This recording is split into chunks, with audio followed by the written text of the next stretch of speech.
Bismillah ar-Rahman ar-Rahim. We are still on the Kitab al-Jihaad wa Sair, and we now move to the Ghazwat of al-Ahzab, which means the groups, and this is the same as the Ghazwa of the Khandaq, Khandaq meaning the ditch which you dig in the ground, or a trench. Al-Bara bin Azib says, the Prophet was carrying the soil with us on the day of Ahzab, and the whiteness of his belly had been covered with earth, and the Prophet was reciting some verses of poetry, which translate to, by Allah, if you had not guided us, we would neither have been guided aright, nor practiced charity, nor offered the salah. Descend upon us peace and tranquility. Behold, these people, the Meccans, have refused to follow us. And he was raising his voice as he was reciting the lines. So we find here that the Prophet is moving the soil because they want to dig the trench. Digging the trench was an idea given to them by Salman al-Farisi from Faris, because this is a tactic which the Faris would use, and so he suggested it to the Prophet, who also implemented it. So taking ideas from the non-Muslims with regards to worldly activities is absolutely fine. It's the act of ibadah which we do not take from the kuffar. And we take that you can recite poetry, which is nasheed, when you're undertaking a hard action, because it will make your work easier. But we ask the question, okay, if you do not recite poetry, are you allowed to sing normal songs, let's say, in order to strengthen your work? Well, we say singing, without the aid of musical instruments, of course, is permissible on certain occasions. For example, we know in the previous narration that huda is permissible, which is when you sing to drive the camels along. No one will argue that a man to lullaby his child to sleep is permissible. And so likewise with this as well, when you're undertaking a hard work, such as when they were digging the trench, it's no easy task to sing a noble song to strengthen yourself and to distract you from thinking about how hard this work is, and if it will make your life easier, then this is fine. The song needs to be of some noble lyrics, of course, but musical instruments, however, are not allowed. It is true that some people may find listening to music lightens the workload psychologically. However, we do not find a permission here for musical instruments, even if we do give permission for singing. So it does not have to be reciting poetry, it can be singing, but this is for a justified cause. This does not mean that you form pop groups and things to commercialize this singing. That's a different matter entirely. That is not fitting. So singing in weddings and Eid, and for example, if the Muslims have conquered a land, these are all happy occasions and can warrant singing, no doubt. Likewise, as we mentioned before, the huda and lullabying your child to sleep, and also when the work is difficult. These are occasions which justify singing, but not ma'azif, musical instruments. And again, it cannot be said that the Prophet is a poet just because he recites lines of poetry. This could very well be lines of poetry that he has taken from other people, such as his companions. Otherwise, we know the Quran says, وَمَا عَلَّمْنَاهُ الشِّعْرَ وَمَا يَنْبَغِي لَهُ. So clearly Allah did not teach him poetry. In another narration of the chapter, the Prophet saw how hard the companions were working, and he recited, اللهم لا عيش إلا عيش الآخرة فاغفر للأنصار والمهاجرة. O Allah, there is no life except the life of the Akhirah, so forgive the Ansar and the Muhajirah, that is the Muhajirun. So he's made it rhyme, but again, just because a Prophet recites a line which rhymes does not mean that he is reciting poetry, and it does not mean that he is a poet, such that it could be said that it is at least possible that the Prophet is the one who originated the Quran. No, it is certainly not possible. Similarly, in Al-Bayhaqi and Al-Hakim and Ibn Khuzaymah, in their collections, the Prophet would say when he saw something which pleases him, لَبَّيْكَ إِنَّ الْعَيْشَ عَيْشُ الْآخِرَةِ. I answer your call time after time. The true life is the life of the hereafter.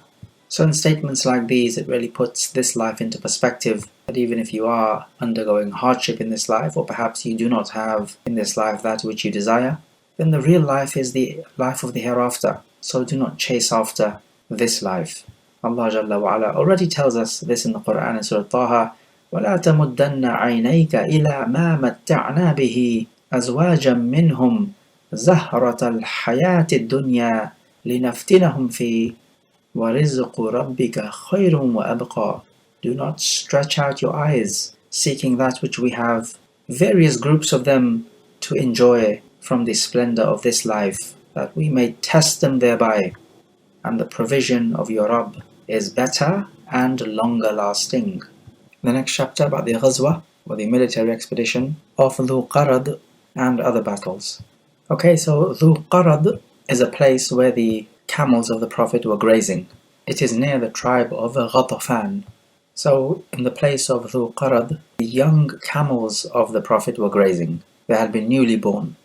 Salama ibn al-Aqwa reports that the young camels of the Prophet were grazing at a place called Dhu Qarad.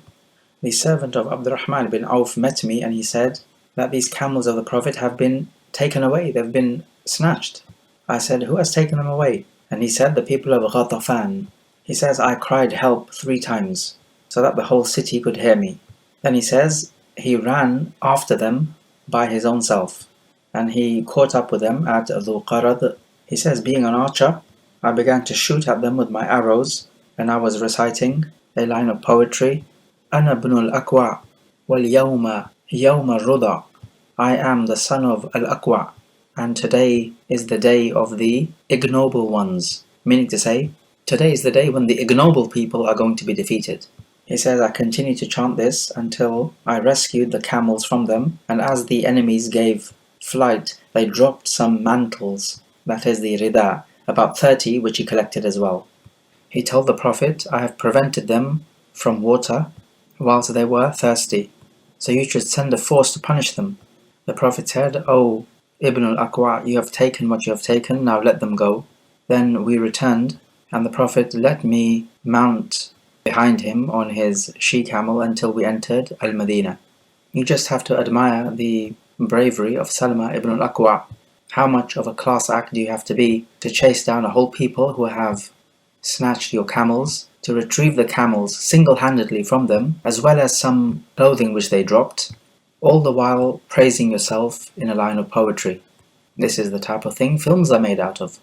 We take from the narration that you're allowed to praise yourself and glorify your own self in a battle situation, so as to give yourself encouragement and confidence, and perhaps also to win a psychological advantage over the enemies.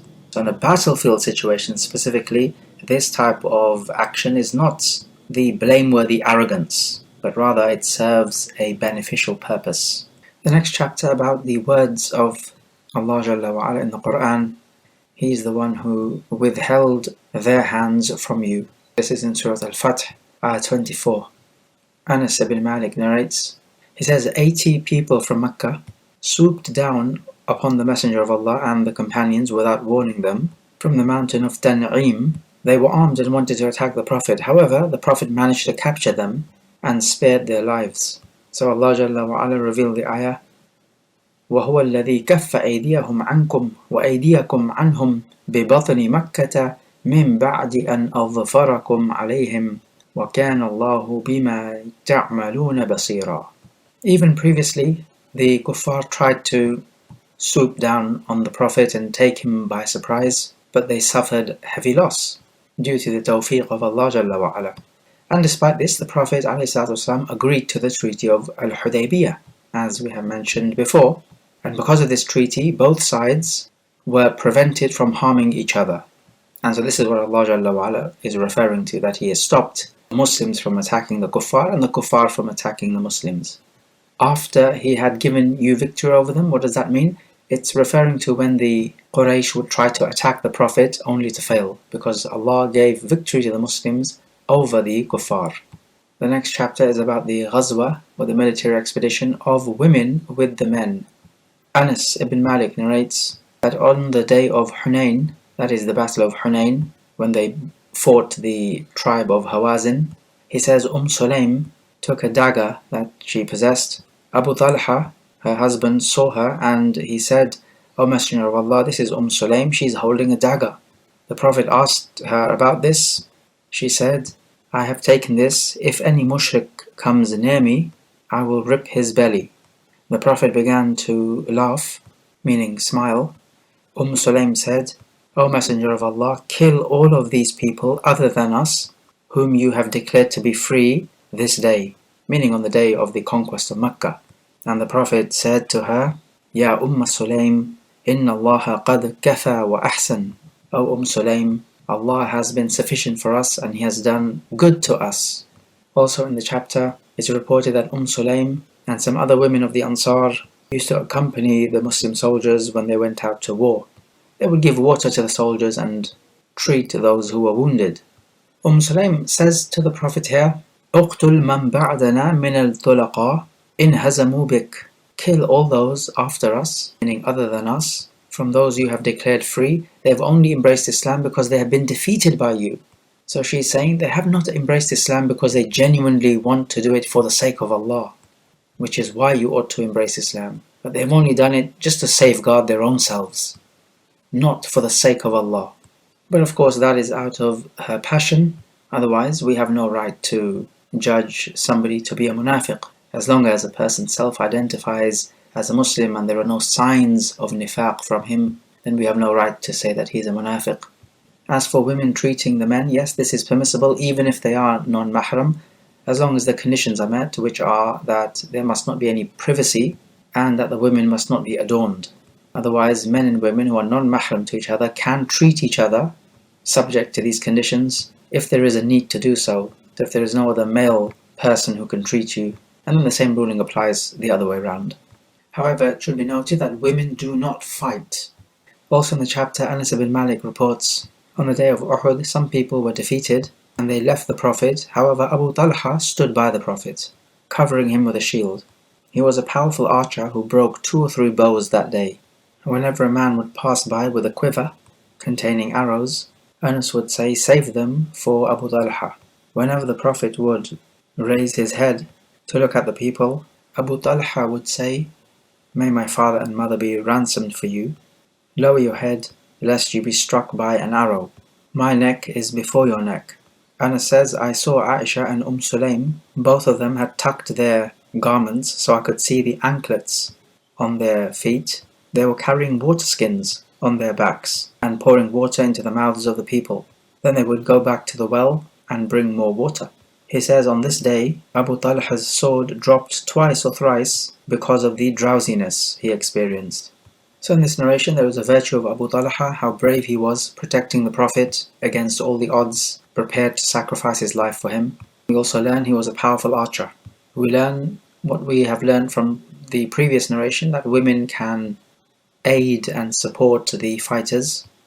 The anklets of Aisha and Sulaym could be seen, and this would not be the norm. It's just that they had to carry water skins, and so they tucked their clothing because of that. Otherwise this would not be the norm. We find that the sword of Abu Talha dropped twice or thrice because of the nu'as, or the drowsiness, which they experienced during the battle. And this is a good sign when Allah Jalla wa'ala makes you drowsy, because in this you lose the nerves and the fear, because your drowsiness takes over.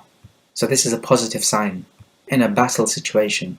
However, in the salah, or a circle of knowledge, then this is not a good sign. Rather, this is from shaitan, who is trying to divert you from your salah and from the remembrance of Allah Jalla wa'ala and from beneficial knowledge. So just take note of this crucial difference.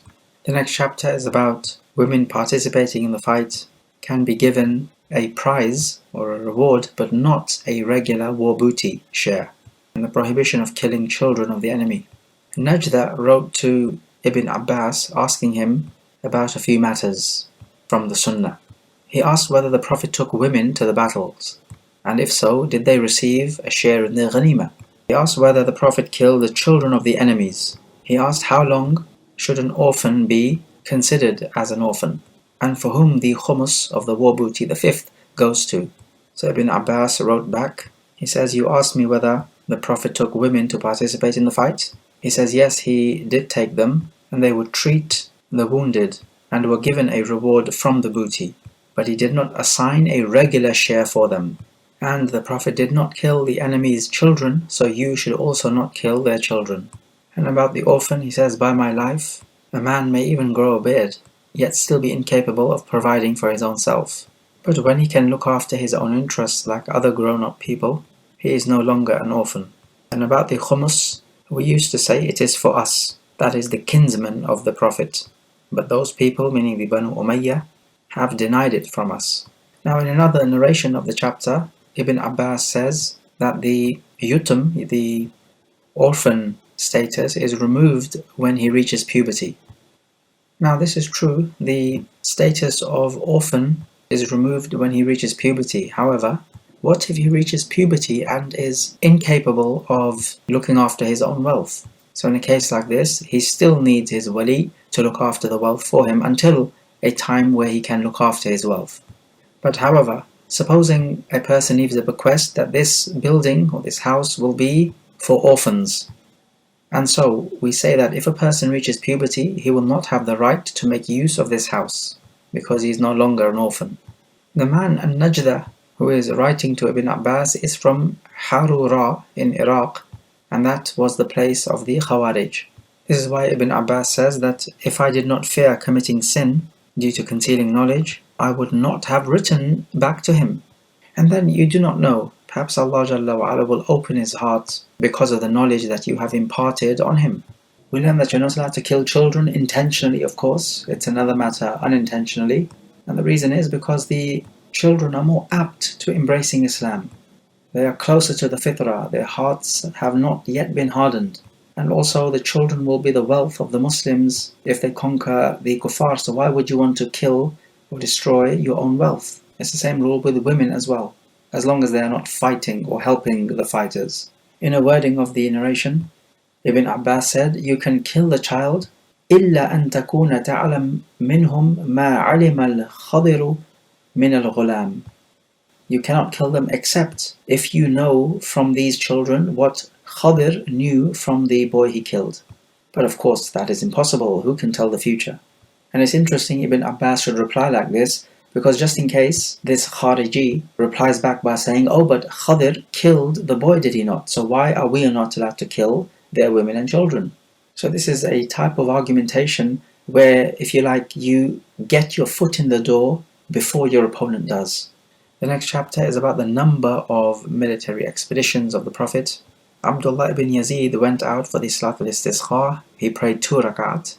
Abu Ishaq says that I went out and I met Zayd ibn Arqam. He was the only man between me and Abdullah ibn Yazid at that time. I asked him, how many military expeditions did the Prophet go out on? And Zayd ibn Arqam said, 19. I asked, on how many did you accompany him? And he said, 17. I asked, which was the first military expedition? And he answered, Dhat al-Usair, or he said, Dhat al-Ushair. We are also told in another narration that the Prophet only performed Hajj once after the Hijrah. However, in the Sunan, we are told that the Prophet performed Hajj twice before the Hijrah.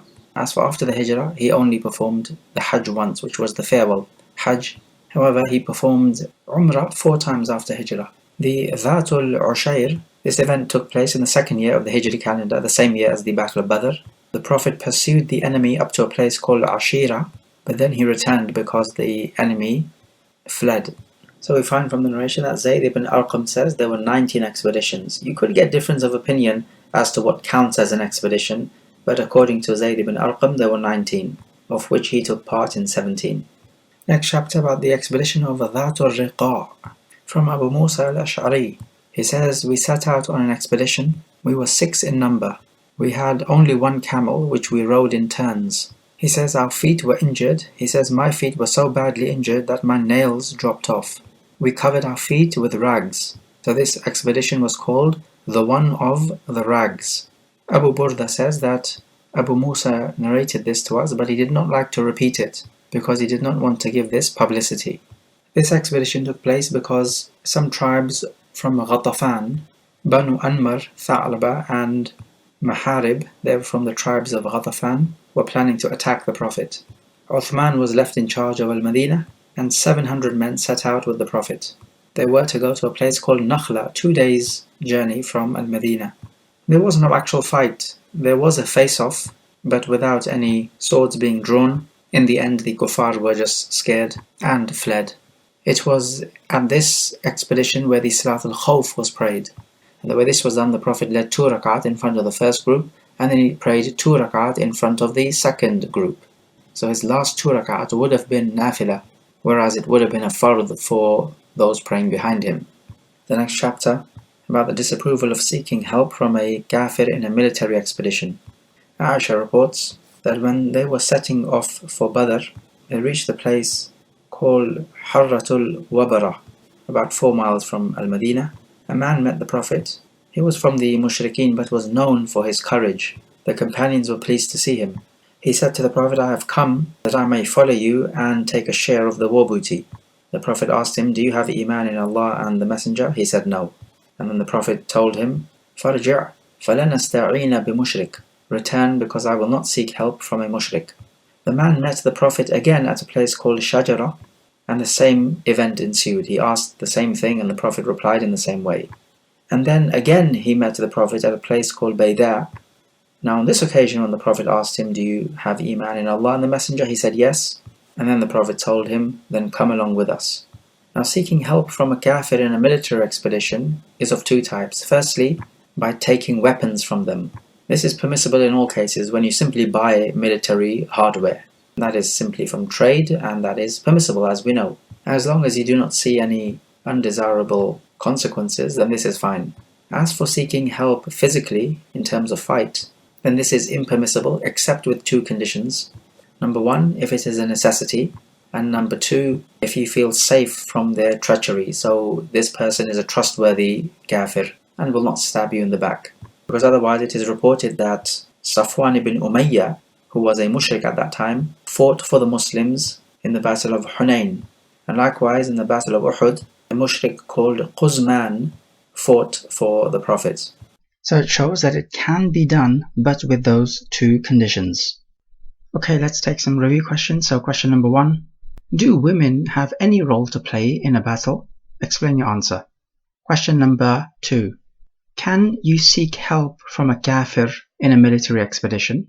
Explain your answer. Question number 3.